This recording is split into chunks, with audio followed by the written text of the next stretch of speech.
Para a gente discutir na análise de hoje, eu trouxe, dentre outros temas, o assunto que dá título à análise e o motivo pelo qual tu clicou aqui. E qual é o assunto que dá título à análise e o motivo pelo qual tu clicou nesse vídeo? É o fato, no vídeo ou no áudio, não sei se tu está ouvindo em áudio ou se tu está assistindo o vídeo. É o fato das forças militares russas terem dominado a região de Mariupol, e dominando a região de Mariupol tu tira um reduto do batalhão de Azov, e a gente vai falar um pouquinho sobre esse tema, mas como sempre no início eu te passo aqui qual é o roteiro, qual é o sumário dos assuntos que eu vou discutir aqui na análise de hoje. Como sempre eu faço as minhas 6 anotações, os meus 6 pontos. Desses 6 pontos, 2 deles são sobre o tema que dá título à análise, que é essa questão das forças russas terem dominado Mariupol. O terceiro ponto fala sobre um posicionamento do governo turco criticando a OTAN no que diz respeito ao conflito na Ucrânia, e a gente vai fazer algumas discussões sobre isso. O quarto e o quinto pontos dizem respeito à posição da Ucrânia a respeito do Nord Stream 1, que é um tema, um gasoduto.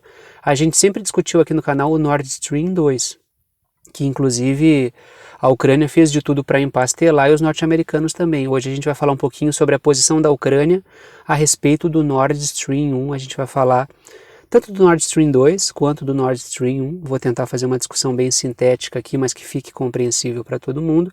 E o sexto ponto, vou falar um pouquinho sobre uma posição do Banco Central de Israel sobre a diversificação das suas reservas cambiais. Então, este é o sumário. Por que eu estou fazendo isso de apresentar os temas que eu vou discutir no início? Para tu observar isso e saber, quero assistir, não quero, me interessa, não me interessa, até porque todo mundo tem bastante coisa para fazer na vida e todo mundo tem muitas fontes de informação, creio eu e espero eu que todos tenham várias fontes de informação, então tu vai selecionando aí qual é o teu roteiro de estudos ou o teu roteiro de pesquisas do dia. Então eu já deixo bem claro no início que é uma questão de economia de tempo, né? Economia de tempo porque a gente tem hoje tanto acesso à informação que cumpre aí, que cabe a todo mundo fazer uma boa organização para poder se manter informado adequadamente. Mas antes de eu entrar nesses meus 6 pontos aqui, nesses temas que eu trouxe para a gente discutir, deixa eu comentar uma outra notícia, um outro fato também. Sempre tem um fato prévio aí que corre por fora, mas também é fundamental discutir bastante isso aqui no canal quando uma situação de crise se instalou no Afeganistão, quando houve aquela situação de crise não, né? Na verdade foi um momento de, digamos assim, um momento de reversão do rumo que vinha sendo tomado anteriormente, porque crise o Afeganistão tem vivido nas últimas décadas. Mas desde que o Afeganistão entrou nesse momento aí, nessa fase de retomada do Talibã, do Talibã retomando o poder no Afeganistão, eu tenho discutido no canal. Naquele momento ali eu discuti bastante, fiz várias análises comentando. Aí vez ou outra eu trago algum fato que aconteceu no Afeganistão, como eu estou fazendo agora. Não sei se vocês acompanharam o noticiário e chegaram a ter contato com essas informações, mas aconteceram alguns ataques do Estado Islâmico. Não sei se esse é o termo mais adequado, mas eu estou aí vendendo a coisa. Eu estou utilizando o termo que é, digamos assim, o termo mais popularizado para se referir àquele grupo jihadista, aquele grupo que promove vários atentados terroristas, boa parte das vezes atuando em consonância com os interesses da OTAN, até porque essa geração de caos faz com que as forças atlanticistas tenham um argumento para manter países do Oriente Médio ocupados, e muitas vezes países até do norte da África. Então eu estou apresentando aqui o Estado Islâmico com seu nome mais, acho que com seu nome mais corriqueiro, tá? Mas existem outras denominações, tem gente que só coloca a sigla Daesh e assim por diante. Seguinte, o Estado Islâmico promoveu alguns atentados dentro do Afeganistão. Então tem célula dentro do Afeganistão atuando do Estado Islâmico, e atingiu uma região que tem uma comunidade xiita. Teve um ataque a uma escola, se eu não me engano, uma escola só para meninas. Isso gera toda uma repercussão internacional. Por quê? Porque logicamente a mídia corporativa vai falar o seguinte: aconteceu um atentado terrorista em uma escola para meninas. Automaticamente as pessoas vão ligar ao Talibã por causa de todo o trabalho que foi feito pela mídia corporativa para apresentar o Talibã de agora de um certo modo, com os mesmos olhos que as pessoas tinham a respeito do Talibã na década de 90. O Talibã é um grupo que foi se transformando bastante durante o processo. Discuti isso bastante aqui no canal também. Mas quando as pessoas assistirem, boa parte das pessoas que muitas vezes não dão muita atenção para esse tipo de discussão, mas pegam a informação assim pegam a informação pela orelha, o que elas vão... O que as pessoas vão pensar? É o Talibã atacando uma escola para meninas porque é contra mulheres. Isso é uma avaliação que vai acontecer automaticamente, mas é importante que se diga. Primeiro, quem está hoje no governo do Afeganistão, quem tomou o poder no Afeganistão, o grupo político mais organizado para tomar o poder, grupo orgânico, não é? Tu pode falar, já teve conexão com os Estados Unidos, já nutriu relações, tu pode falar isso. Mas hoje, o grupo que tem uma organização para estar à frente do Afeganistão, tanto é que está, militarmente falando e politicamente falando, é o Talibã. Então, o Talibã é quem está governando o Afeganistão. O atentado foi promovido pelo Estado Islâmico para bagunçar o governo do Talibã no Afeganistão. E também teve um atentado a uma mesquita, também uma mesquita de uma região de uma comunidade xiita, né, que fica numa comunidade xiita. Qual é a questão aqui? Tu promover essa tensão entre sunitas e xiitas faz com que tu gere um caos e mantenha o Afeganistão instabilizado, que é uma coisa que eu discuti várias vezes aqui no canal, inclusive, né? Eu falei, olha, o atlanticismo vai retirar as tropas de dentro do Afeganistão, vai manter muito agente atuando lá de infiltrado.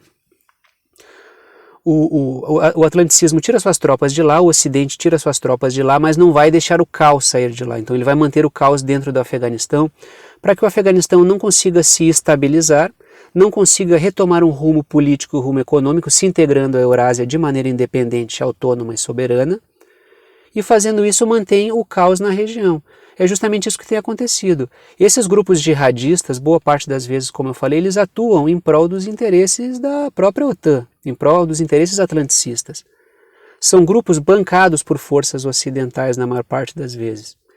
Então eles agem como uma espécie de braço político para gerar instabilidade. E com certeza essa tensão gerada com os xiitas vai bagunçar muito a política interna. O Afeganistão já vive uma crise porque as forças ocidentais se recusam a liberar as verbas do Afeganistão. Inclusive os Estados Unidos têm retido dinheiro do Afeganistão. A União Europeia se recusa também a negociar comercialmente com o Talibã, com o governo do Talibã. Então isso mantém uma crise dentro do país. Para que seja possível dizer o seguinte, viu? A gente falou que o Talibã não ia conseguir colocar ordem no Afeganistão. Sim, tu instabiliza, tu desestabiliza o tempo inteiro o país. Como é que os caras vão conseguir governar minimamente o Afeganistão? Então, logicamente que tem um dedo atlanticista, tem um dedo das potências ocidentais, dos interesses financeiros transnacionais, por detrás desse processo como um todo, para manter instável o Afeganistão. Se vocês não olharam essas notícias, pesquisem aí, é só digitar atentado Estado Islâmico, escola, Afeganistão, atentado mesquita, Afeganistão, que são as primeiras notícias que vão aparecer, não tem nenhuma dificuldade para encontrar. E deem uma olhada, logicamente, fazendo o devido filtro. Se vem da mídia corporativa, já guardem todas as reservas possíveis aí, mas deem uma pesquisada sobre isso, que eu acho que é um tema que vale a pena a gente entender. Tento, dentro do possível, trazer as notícias importantes para a gente discutir a geopolítica em cima delas. Inclusive, ontem fiz uma enquete no Telegram para saber como é que está essa coisa, de se as pessoas preferem as notícias, a análise de artigo, ou se veem a análise de artigo e as notícias como complementares. Até o momento que eu olhei hoje de manhã, 75% ou quase 80%, não sei, 85%, 70%, acho que 80% até, ou 75%, não sei. 80% das pessoas responderam aquilo que eu achava realmente, que eu esperava que elas respondessem. Não é conduzido ninguém, mas é que vissem as análises de artigo e as notícias que eu discuto como complementares. É justamente por isso que eu faço esses dois movimentos. Nem sempre consigo trazer artigo, porque nem sempre encontro um bom artigo, mas tento trazer quase sempre um artigo de algum portal. Hoje, por exemplo, estou fazendo esse percurso. De segunda a sexta tem 2 análises por dia. Numa delas eu discuto um artigo, o ideal para mim é isso, mas nem sempre encontro artigo, mas espero fazer isso sempre que for possível. Numa análise eu discuto um artigo e na outra eu trago um apanhado de notícias, e assim a gente vai costurando uma compreensão. Quero ver se eu tomo isso como não como um padrão, mas como eu quero fazer regularmente, porque eu acho que é um processo importante, uma indicação de leitura e notícias, indicação de leitura e notícias, e assim a gente vai preenchendo aí a nossa compreensão com fatos, teorização, e assim a gente vai construindo um conhecimento bem sólido. Sou um professor, já falei, não sou um jornalista, então a minha intenção não é um furo jornalístico exclusivo, verdade concreta. Isso não tem exclusivo. O Thiago pesquisa na rede as coisas e, logicamente, ele só passa à frente aí o que eu estudo e passo para vocês, essa é a questão. Vamos entrar nos 6 pontos e vamos discutir aí as notícias que eu trouxe para a gente debater. Primeiro ponto, vamos falar antes da Rússia dominando a região de Mariupol. É um movimento importante. Talvez seja um foco central, não vou dizer que é o foco central, até porque eu não tenho acesso aos planos de operação militar russa, mas é um dos planos principais, era dominar essa região de Mariupol, que é um reduto do batalhão de Azov, que é um grupo muito perigoso dentro da Ucrânia, que ataca civis ucranianos de origem russa, que falam russo. Então existe essa questão do ultranacionalismo ucraniano, que prega uma pureza racial. Os caras são neonazis, tá? Vamos deixar claro, eu vou repetir pela enésima vez isso aqui. O batalhão de Azov é um grupo neonazi. Sempre que se defende grupos militares e paramilitares ucranianos, dentre esses grupos estão o batalhão de Azov. É por isso que tem um grande constrangimento da mídia para falar sobre o batalhão de Azov. Que as próprias plataformas, as grandes empresas de tecnologia, o Facebook, por exemplo, se tu for ler no Wikipedia, que é um veículo ultra-atlanticista, né, que tem conceitos ali, definições, uma enciclopédia atlanticista, os caras são caracterizados como um grupo neonazista. Então não é segredo, não estou falando nada aí, não é nenhuma teoria da conspiração, não tem nada a ver com isso. Até porque, né, a teoria da conspiração normalmente é um termo utilizado para encobrir verdades, né, para tu ridicularizar uma coisa que é uma discussão que tem um fundo de verdade bem grande. Primeiro ponto.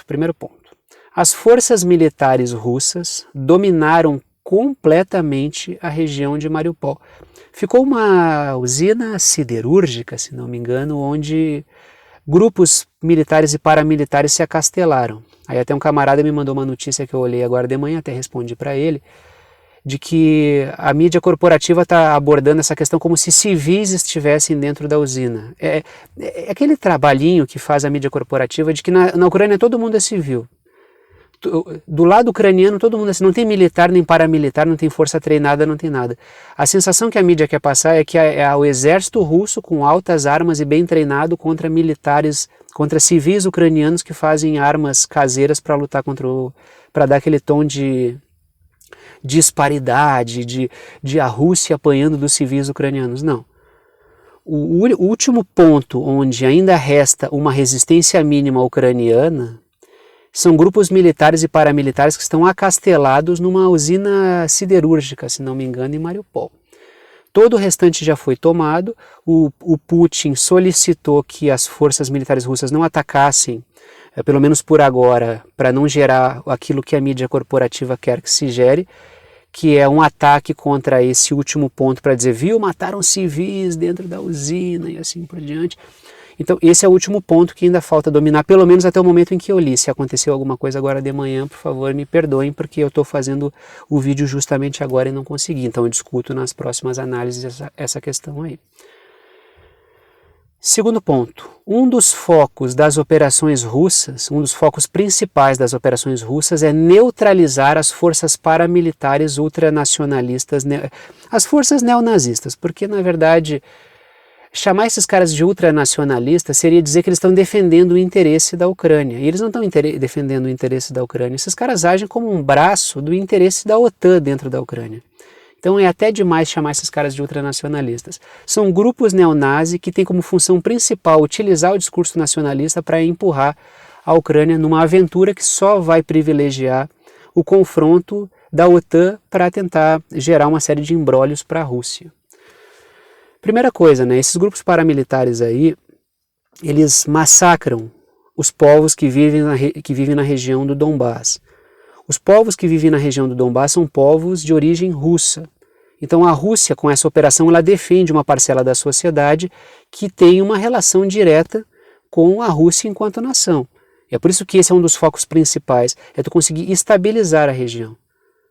E outra coisa, sendo o Batalhão de Azov uma força que age em prol da OTAN, é lógico que neutralizar esses grupos paramilitares faz com que a OTAN perca o seu braço lá dentro. Eu acho que a OTAN vai ficar prolongando essa situação o quanto puder.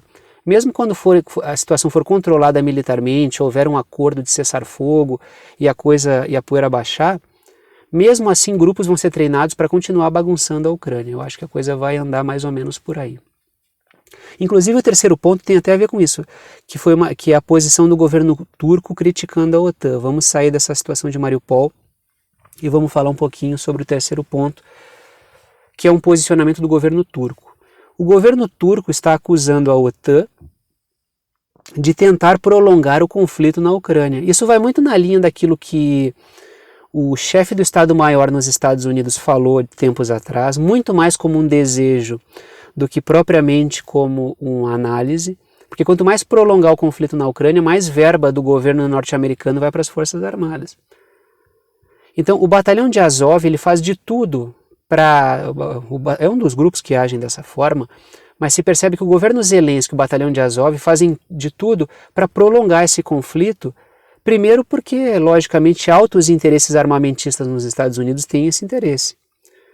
E segundo, porque quanto mais prolongar essa situação, mais tu consegue fazer perdurar uma situação de crise no setor alimentício, uma crise no setor energético, que é importante para setores financeiros transnacionais proporem aquelas soluções mágicas do Great Reset.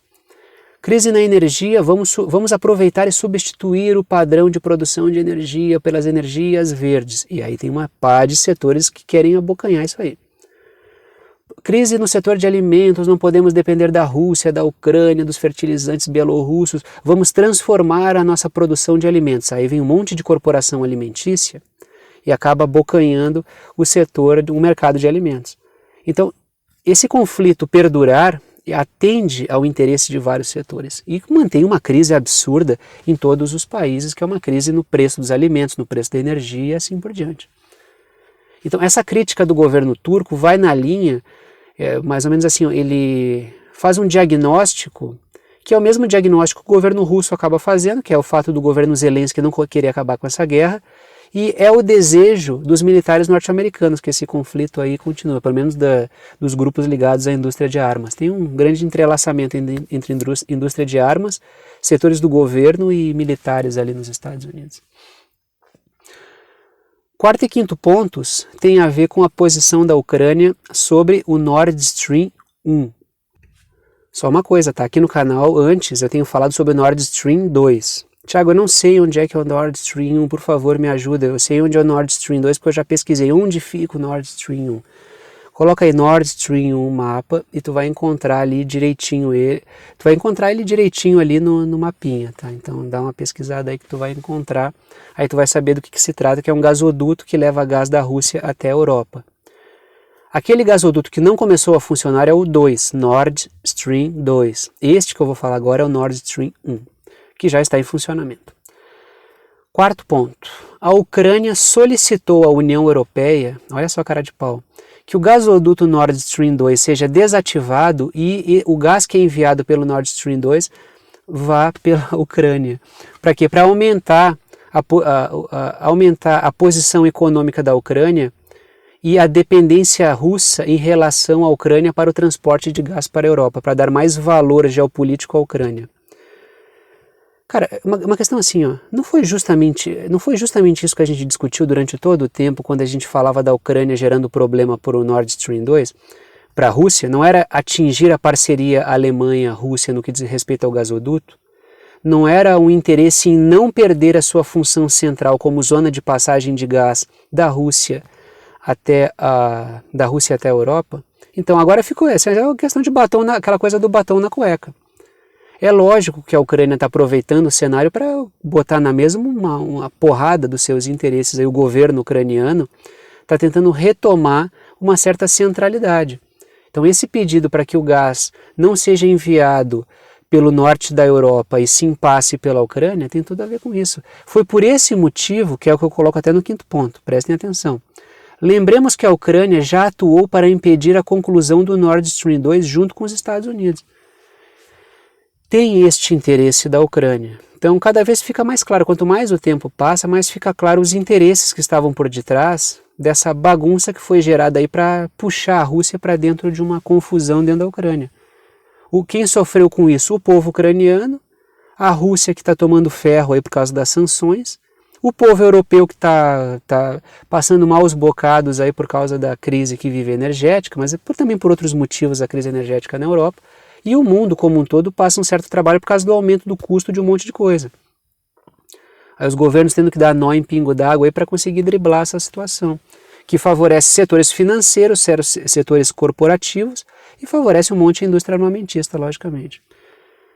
Sexto e último ponto, saímos do assunto Ucrânia e Nord Stream 1 e falamos do Banco Central de Israel. Sexto ponto, o Banco Central de Israel está diversificando as suas reservas cambiais. Repito, o Banco Central de Israel está diversificando suas reservas cambiais, reduzindo o dólar e aumentando outras moedas variadas, e dentre elas a moeda chinesa, que é o yuan. Essa diversificação das reservas cambiais já revela uma retração do dólar e o cenário, né, o avanço do cenário multipolar no mundo, que é o que a gente tem discutido. As relações vão ser diferentes, mais complicadas de entender, mas muitíssimo mais interessante.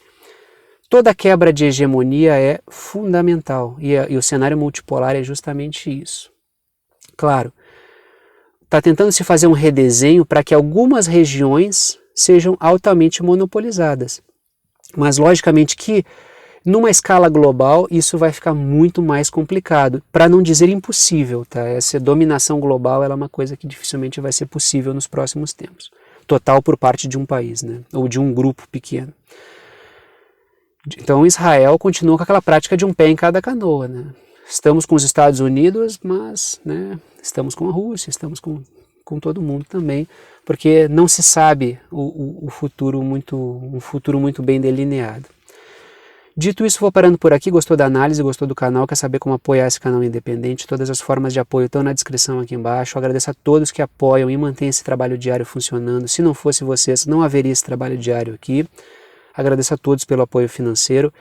Quer apoiar financeiramente? Pode apoiar pelo Apoia-se, que é uma plataforma virtual, pode ajudar por boleto ou por cartão, com o valor que tu quiser, que tu achar adequado para ti. O link do Apoia-se está na descrição do vídeo aqui embaixo, mas eu te digo, é apoia.se/verdade concreta, apoia.se/verdade concreta, não sei se precisa botar o www, não precisa mais colocar no navegador, mas o link está certinho aqui embaixo. Ou tu pode ajudar pelo Pix. A chave Pix é uma chave de e-mail, também tu pode ajudar no valor que tu achar adequado. E a chave Pix está aqui embaixo também na descrição, mas eu digo para ti, pixverdadeconcreta@gmail.com, pixverdadeconcreta@gmail.com. Então, dito isso, vou parando por aqui e tchau para vocês.